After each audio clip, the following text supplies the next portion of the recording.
पिछले एपिसोड में आपने देखा कि हम उत्तराखंड के चमोली जिले में स्थित उर्गम गांव गए। उर्गम गांव बहुत ही अनएक्सप्लोर्ड है, लेकिन बहुत ही ज्यादा सुंदर और देखने लायक है। उर्गम गांव की सुंदरता देखते ही बनती है। अब इस एपिसोड में आप देखेंगे कि हम उर्गम गांव में एक दिन स्पेंड करके आगे गए। हाफ ऑफ द डे हमने स्पेंड किया उर्गम गांव में और next half of the day हम आगे चले गए। पंच केदार में से एक हैं श्री कल्पेश्वर धाम, श्री कल्पेश्वर बाबा, श्री कल्पेश्वर महादेव, जहां हम दर्शन करने के लिए गए। दोस्तों, अगर आपको कल्पेश्वर महादेव की यात्रा करनी है तो आपको पहले उर्गम गांव जाना पड़ेगा।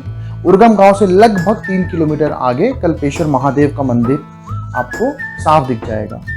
कल्पेश्वर महादेव की यात्रा करने के लिए अभी तो मोटरेबल रूट है, लेकिन पहले यहाँ पर आने के लिए आपको पैदल यात्रा करनी पड़ती थी। पहले लोग जोशीमठ से लगभग 17 से 18 किलोमीटर की पैदल यात्रा यहाँ तक करते थे और फिर कल्पेश्वर बाबा की दर्शन करने का उनको सौभाग्य प्राप्त होता था। पर अब तो मोटरेबल रूट है, तो यहाँ आना बहुत ही आसान है और हमने भी ऐसे ही किया। हमने half of the day spend किया उर्गम में और उसके बाद फिर हम आगे चले गए कल्पेश्वर महादेव के दर्शन करने के लिए। कल्पेश्वर महादेव के दर्शनों के बाद आप चाहें तो आगे एक छोटा सा ऑफ रोडिंग सा सेक्शन है, वहाँ पर अगर आप जाएं तो आपको साफ दिख जाएगा कि कल्प गंगा बहती हुई आ रही है। जहाँ पर नदी का करंट और नदी का जो प्रेशर है इतना ज़्यादा नहीं है, तो आप वहाँ जाके भी थोड़ा टाइम स्पेंड कर सकते हैं और चाहे तो वहाँ पर स्नान भी कर सकते हैं। हमने वहाँ जाके स्नान भी किया, हमने वहाँ की नेचुरल ब्यूटी भी इंजॉय की और कुछ टाइम भी वहाँ पर स्पेंड किया। तो आप देखेंगे कि हमने वहाँ भी कुछ एक्टिविटी की और क्या क्या किया वो भी आपको वहाँ पर देखने को मिलेगा। दोस्तों, आपकी जानकारी के लिए एक बहुत ही विशेष बात बताना चाहता हूँ कि श्री कल्पेश्वर महादेव पंच केदार में से एक हैं। पंच केदार में से एक केदार उनको माना जाता है। टोटल 5 केदार हैं, जिनमें से अगर बारी बारी से अगर आपको मैं नाम बताऊं तो श्री केदारनाथ, तुंगनाथ, रुद्रनाथ, मध्य महेश्वर और श्री कल्पेश्वर महादेव। तो टोटली 5 केदार हैं। 5 केदार में से ये पहला जो केदार है हम आपको इस उत्तराखंड सीरीज में दिखा रहे हैं। इसके अलावा श्री तुंगनाथ के भी हमने दर्शन किए, श्री तुंगनाथ महादेव के भी हमने दर्शन किए। तो 5 केदार में से 2 केदार हमने कवर किए हैं। तो अब चलो अपनी यात्रा को आगे बढ़ाते हैं और चलते हैं कल्पेश्वर महादेव के दर्शनों के लिए। तो फ्रेंड्स, ये जो आप देख रहे हैं ये कल्पेश्वर बाबा का मंदिर है। ये 12 महीने खुलता है, कभी भी आकर दर्शन कर सकते हैं। यहाँ के कपाट कभी बंद नहीं होते और आपको मैं थोड़ा जूम करके दिखा दूँ मंदिर।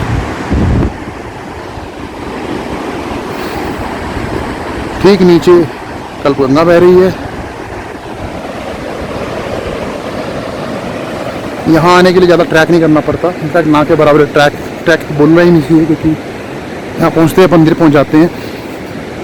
बस इस पुल को क्रॉस कीजिए और आप मंदिर तक पहुँच गए। आपको एक चीज़ दिखाना चाहूँगा, ये रोपवे ट्रॉली यहाँ पर रखी हुई है। देख के ये लगता है कि कभी यहाँ पर रोपवे ट्रॉली चलती होगी, क्योंकि अगर आप देखें तो यहाँ पर बॉक्सा बना हुआ है, मशीनें वगैरह लगी हुई हैं और रोपवे भी रखा हुआ है। तो यहाँ से मुझे लगता है जो पुली लगी हुई है यहाँ से ऊपर रोपवे जाता होगा। ज़रूर पहले यहाँ पे रोपवे जाती होगी ऊपर से मंदिर तक के लिए, पर अब तो यहाँ पर ब्रिज बन गया है। और मुझे लगता है कि जो नीचे तार टूटी हुई गिरी हुई है, कहीं ना कहीं कुछ ना कुछ लेना देना उसका इसी से है, क्योंकि मुझे लग रहा है कि ये रोपवे कनेक्टेड वहाँ पर थी। थोड़ा जूम करके दिखाऊँ आपको। ये देखिए, ये रोपवे पहले वहाँ कनेक्टेड थी और रोपवे आप जो दिखे नीचे तार टूटी हुई गिरी हुई है, वो तार यहाँ से इस बॉक्स से कनेक्टेड थी, इस जगह से कनेक्टेड थी और पहले आप रोपवे से यहाँ आ सकते थे। देखिए, एक झूला वहाँ पर टूटा हुआ है और यहाँ पर एक एंट्री गेट भी देखिएगा आपको मंदिर का नीचे से। तो ये झूला कभी बना था, कभी यही रास्ता था, जो कि अब टूट गया है, जिसे अब यूज़ नहीं कर सकते आप। और इस झूले के टूटने की वजह से ही ये झूला बनाया गया। पर अब क्योंकि यहाँ पर बहुत अच्छा एक ब्रिज बन गया है, तो आप पैदल ही पार कर सकते हैं, आपको रोकने की कोई ज़रूरत ही नहीं है। ये देखिए, ठीक इसके नज़दीक ही ब्रिज बन गया है। तो आप आराम से पैदल इससे जाके पार्किंग करिए, झरने का आनंद उठाइए, मंदिर जाइए, प्रभु के दर्शन कीजिए। बहुत ही आनंदित, बहुत ही शांतिपूर्ण जगह है। आके यहाँ पर आप ज़रूर एंजॉय करोगे। बताना चाहूँगा फ्रेंड्स आपको, अगर आप बाइक में आ रहे हैं तो आप इस पुल तक बाइक में पहुँच सकते हो। यहाँ तक आप बाइक पे आ जाइए, साइड में कहीं बाइक लगा सकते हैं आप, बट इस पुल के ऊपर बाइक ले जाना अलाउड नहीं है। ये पुल पैदल चलने से भी शेक करता है काफ़ी, तो प्लीज़ आप बाइक यहीं लगाइए जैसे लोगों ने लगा रखा है। अगर आप मैं दिखाऊँ आपको, ये देखिए काफ़ी लोग आए हुए हैं, उन्होंने बाइक अपनी यहाँ लगा रखी है। ये देखिए, ये गाड़ी तो मुझे गुजरात की लग रही है। देखिए गुजरात से भी लोग आए हुए हैं, तो काफ़ी जगह से बाइक आ रखी है। ये दिल्ली से आ रखी है गाड़ी, दूर दूर से गाड़ी आ रखी है, लोकल गाड़ियाँ भी है।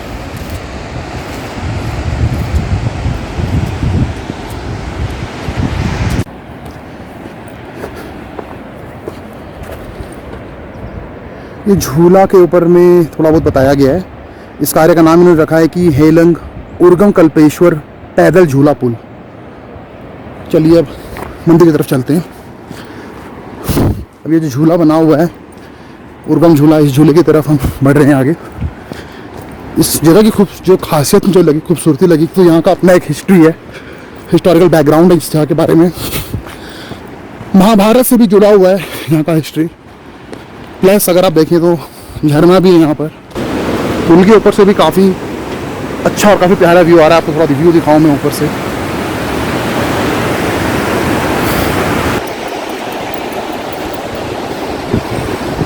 सो फ्रेंड्स, अगर आपको झरने में उतरना है तो ये जो पुल बना हुआ है, पुल क्रॉस कीजिए और लेफ्ट में मुड़ते ही देखिए आप सीढ़ियाँ उतर रही हैं नीचे। सीढ़ियों को लेते हुए नीचे उतर सकते हैं आप, और ये रास्ता सीधा आपका झरने की तरफ जा रहा है।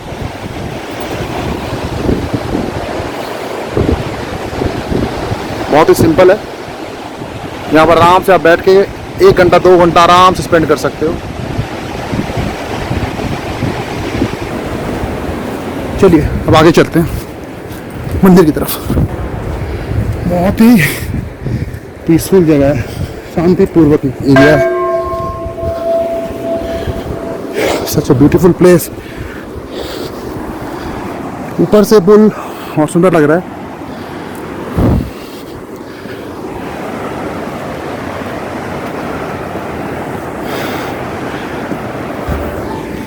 और फाइनली मंदिर हम पहुंच गए। मंदिर में बहुत बड़ा सा घंटा लगा हुआ है।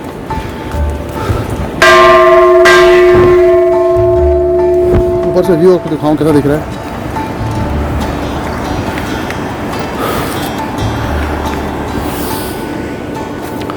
काफी बड़ा घंटा है ये मंदिर का।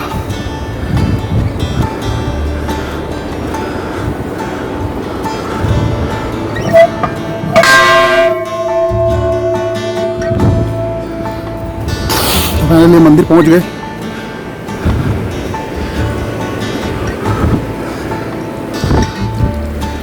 प्रवेश द्वार है।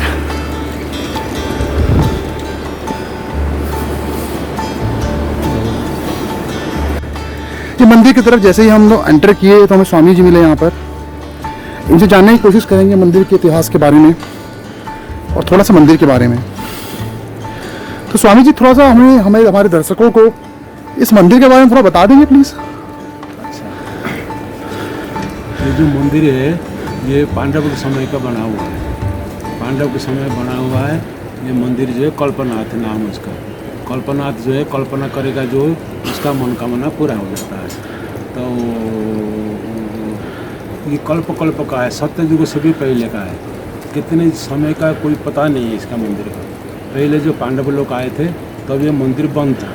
जो गुफा है, गुफा में जो बहुत बड़ा पत्थर है उस पत्थर को बंद हुआ था। तो पांडव लोग जब आए तो वो क्या नाम कि विश्वकर्मा था उनके साथ में। विश्वकर्मा को सपना हुआ कि ये मंदिर को खोदो। मंदिर को खोदा गया। वहाँ पर बालू और रेत निकला मंदिर के अंदर। तो खोदते खोदते लिंग निकले आया।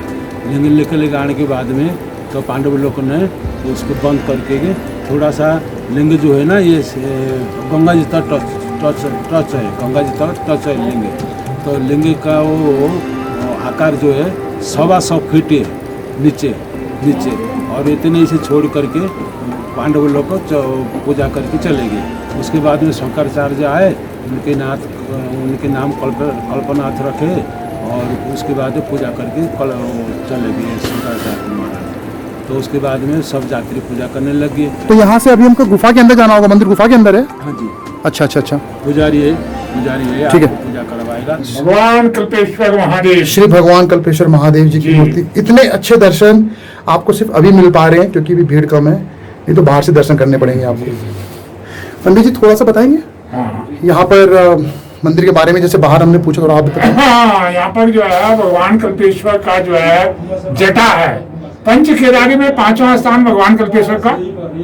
यहाँ पर जटा का रूप है भगवान का, जटा का ही दर्शन होता है। और यहाँ से जो है आगे जाएंगे तो आप रुद्रनाथ में जाएंगे तो रुद्रनाथ में फेस भगवान के चेहरा। आप तुंगनाथ में जाएंगे भगवान की भुजा का दर्शन होता है, भुजा की पूजा होती है। मध्यमेश्वर में जाएंगे मध्य भाग की पूजा होती है और मध्य भाग का ही दर्शन होता है। आप केदारनाथ में जाएंगे, केदारनाथ में पृष्ठभाग भगवान का पीठ, हाँ, तो वहां पर जो है पीठ की पूजा होती है और पीठ की का ही दर्शन होता है। इस प्रकार से 5 आलय भगवान शंकर के, मध्यमहेश्वर, तुंगेश्वर, रुद्र, कल्पमहेश्वरम। यहाँ पर जटा है, जटा से जो है जल निकलता है। पीछे कुआं है, हाँ, पीछे कुआं है। कुएं में जो है जल बूंद बूंद करके इकट्ठा होता है। उसे बूंद बूंद के जल से जो है भगवान का अभिषेक होता है। बगल में जो है हिरणावती नदी बहती है। हिरणावती नदी जब भगवान कल्पेश्वर के चरणों से नीचे जाती है तो इसको कल्पगंगा बोलते हैं। कल्पगंगा आगे त्रिवेणी में जाएंगी, अलकनंदा से मिल जाएगी। अलकनंदा देवप्रयाग में जाएगा तो गंगा से मिल जाती है। ये मंदिर जो है 12 महीना खुला रहता है श्रद्धालुओं के लिए, और अन्य 4 मंदिर जो है शीतकालीन में बंद रहते हैं। यहाँ पर जो है भगवान कल्पेश्वर जिन लोगों की जो है संतान नहीं होती है या जो है कोई भी कष्ट अगर किसी को है तो भगवान कल्पेश्वर उसको पूर्ण करता है और उनकी श्रद्धालुओं को उनकी प्रार्थना करनी है। बोले भगवान कल्पेश्वर महादेव की जय। फ्रेंड्स, श्री कल्पेश्वर महादेव के हमें बहुत ही अच्छे दर्शन हुए और पंडित जी से और यहाँ के स्वामी जी से भी हमें यहाँ के मंदिर के इतिहास के बारे में और मंदिर की महिमा के बारे में भी काफ़ी कुछ जानने को मिला। अब चलिए आगे चलते हैं। मंदिर पे थोड़ा सा ही आगे अगर आप जाएंगे तो वहाँ पर कल्पगंगा नदी बहती हुई आपको साफ नज़र आएगी और उसको और भी नज़दीक से देखने का आपको मौका मिलेगा।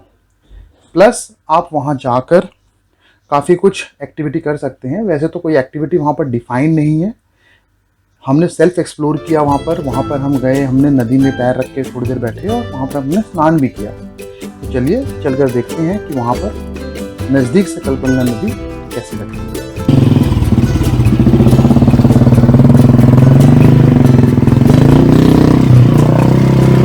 देखिए ये भी एक एडवेंचर है। पानी में घुस गया हूँ तो पता नहीं था गहराई कितनी है, पानी फंस गई है।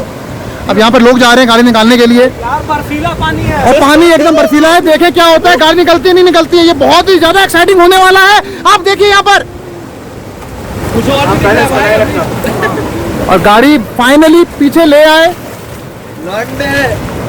ऐसे मजे आप ना लें, गहराई का अंदाजा हो तो ही पानी घुसाए गाड़ी में।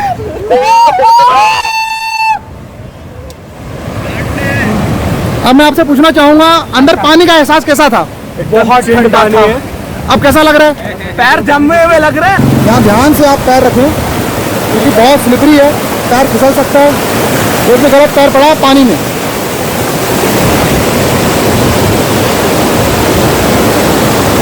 पत्थरों से जाना पड़ेगा आपको। अब आगे जो पत्थर है स्लिपरी है, इसी का ध्यान रखें। बहुत स्लिपरी है, बहुत ध्यान से आना पड़ेगा।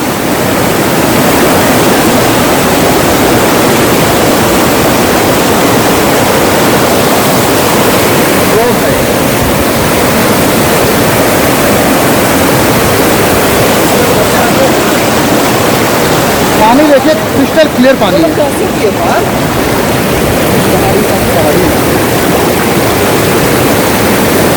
ग्लेशियर ऊपर से पिघल के आ रहा है, एकदम क्रिस्टल क्लियर पानी। ना तो दिखाऊं, पानी एकदम क्लियर है, साफ नजर आ रहा है आपका। मुझे लगता है कि लोग ज़्यादातर ऑल ही प्रेफर करते हैं जब यहाँ आते हैं, तो ऐसी जगह के ऊपर लोग कम ही फोकस करते हैं। इतना एक्सप्लोर नहीं है मानता हूँ मैं, but it's such a beautiful place. आना चाहिए इस जगह भी, कमाल की जगह। ये लकड़ी का पुल बना हुआ है, इसके ऊपर से जा रहे हैं।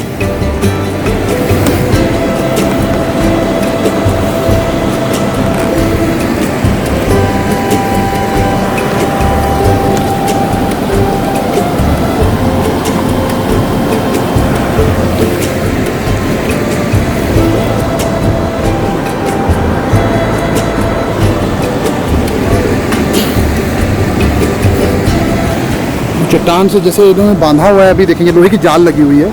नॉर्मली पहाड़ों को भी इसी से बांधा है ताकि पत्थर ना गिरे, बंधा रहे।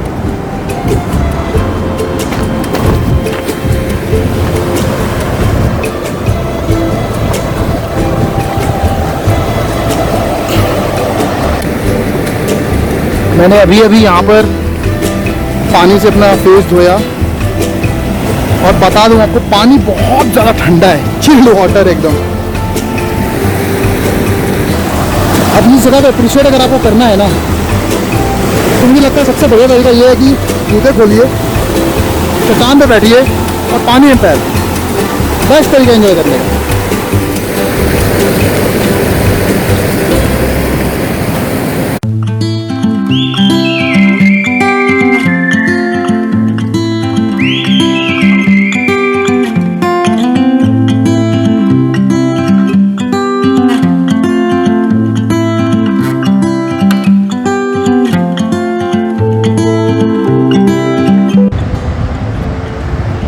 यहाँ से फ्रेंड छोटे छोटे झरने निकल के आ रहे हैं। आप आगे पानी से नहा के आओगे तो जाते समय भी देख सकते हो, छोटे छोटे झरने यहाँ पर निकल रहे हैं। और एक बड़ा झरना जो मैंने आपको दिखाया था, वो एक्चुअली में है तो साफ झरना, पर रास्ते में काफ़ी मिट्टी लेके आती है, लेके उतरती है झरना, तो मटमैली हो जाती है। फ्रेंड्स, ऑफ रोडिंग की बात हो रही थी, आपको दिखाऊं मैं हम कितनी ऑफ रोडिंग करके आए हैं। हमारी गाड़ी की कंडीशन दिखाऊं पहले मैं आप लोगों को। गाड़ी देखिए आप, मटमैली गाड़ी हो गई है, एकदम मिट्टी का कलर हो गया गाड़ी का। ये ऑफ रोडिंग करके आए हैं नीचे से ऊपर तक। देखिए हमारी गाड़ी की हालत एकदम मटमैली हो गई है। ये है ऑफ रोडिंग का मजा। आपको दिखाता हूँ ऑफ रोडिंग, देखिए कितनी ऑफ रोडिंग करके आए हैं हम। आपको ऑफ रोडिंग करनी है, बाइक से आइए आप, आपका दिल खुश हो जाएगा। इतनी जबरदस्त, इतनी प्यारी, इतनी शांतिपूर्ण जगह है। बस तो बारिश का मौसम हो रहा है, पर बादल चलने शुरू हो गए।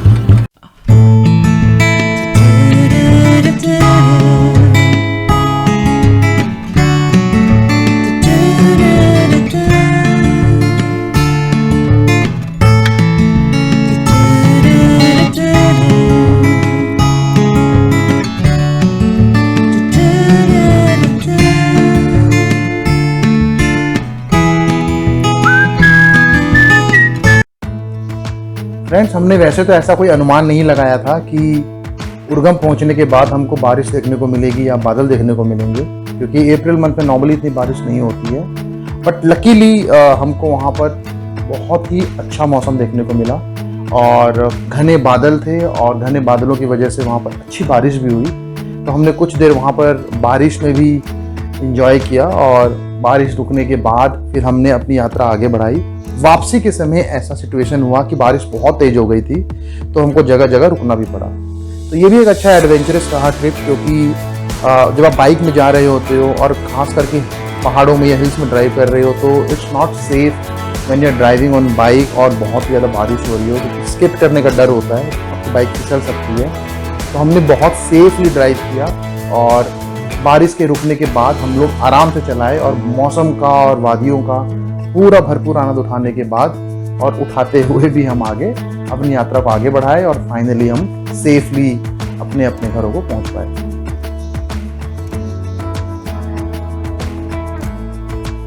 तो जैसे आप देख सकते हैं, अभी आपको दिख भी रहा होगा कि ऊपर बादल पूरे काले हो रखे हैं, और जिसकी वजह से एक अलग ही लुक्स आ रहा है, और काफ़ी दर्शनीय है, देखने योग्य है। तो हमें तो बहुत ही ज़्यादा मज़ा आया, क्योंकि बहुत ही अच्छा मौसम था, ठंडा मौसम था, एकदम प्लेजेंट वेदर था।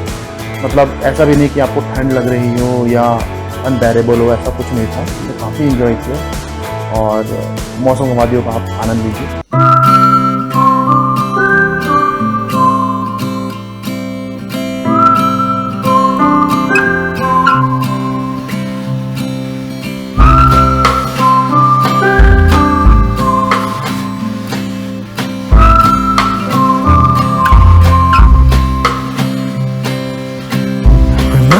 Sunsets in Boston. फ्रेंड्स, एक विशेष सूचना, अगर आपको जानना है कि किस तरह से कल्पेश्वर महादेव पहुंचा जाए या कल्पेश्वर महादेव किस तरह से पहुंचा जा सकता है, अगर आपको ये देखना है तो इसके लिए आप हमारे उत्तराखंड सीरीज के बाकी के एपिसोड्स देख सकते हैं। हमने बहुत ही विस्तार में, बहुत ही डिटेल में बताया हुआ है अपने पिछले एपिसोड में। हमारा पिछले एपिसोड में हमने उर्गम कैसे पहुंचा जा सकता है बताया हुआ है, प्लस हमने बद्रीनाथ यात्रा अगर आपको करनी है तो उसके लिए भी आपको कौन सा रूट बेस्ट पड़ेगा हमने ये भी बताया हुआ है। जोशीमठ वगैरह भी अगर आपको जाना है तो उसके लिए भी हमने बहुत ही डिटेल में बताया हुआ है। ये सारे एपिसोड्स के लिंक मैं डिस्क्रिप्शन बॉक्स में डाल दूंगा। अगर बाय एनी चांस आपने ये एपिसोड नहीं देखा या मिस कर दिया तो आप इन एपिसोड्स को भी देख सकते हैं। फ्रेंड्स, हमने श्री कल्पेश्वर महादेव की यात्रा बहुत ज़्यादा एंजॉय किया और हम ये उम्मीद करते हैं कि आपने भी बहुत एंजॉय किया होगा। अगर आपके पास हमारे लिए कोई सुझाव हो तो उसे प्लीज़ कमेंट बॉक्स में जाकर ज़रूर बताएं। आपके कमेंट्स हमारे लिए बहुत मायने रखते हैं। अब इस एपिसोड के लिए बस इतना ही। तो अब आपसे आज्ञा चाहते हैं, मिलते हैं अब अपने अगले एपिसोड में, एक नए एपिसोड, नई एनर्जी, नई जगह और ढेरों सारी नई खुशियों के साथ। तब तक अपना ख्याल रखिए, अपनी सेहत का ख्याल रखिए, स्वस्थ रहिए। Take care. Thanks for your time.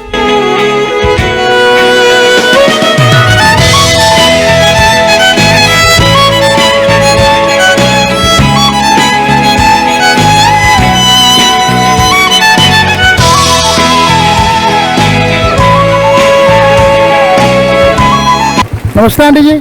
नमस्ते। ये कौन सा बांस लेके आ रहे हैं आंटी जी? ये राजमा पे लाने के। बांस का नाम क्या है? इसका नाम हाँ, निंगाल। निंगाल। किस लिए चाहिए? किस लिए क्या लाते हो, क्या करते हो सर? राजमा बोने के लिए। Okay okay, thank you. चीज़ पूछना था आपसे, यहाँ पर जो मनोकामना मांगी जाती है वो मनोकामना पूरे सच्चे दिल से मांगी जाए तो पूरी होती है जी। और वापिस फिर दोबारा आके दर्शन करना होता है। जी आपकी जी मनोकामना जी पूरी जी होती है। जी।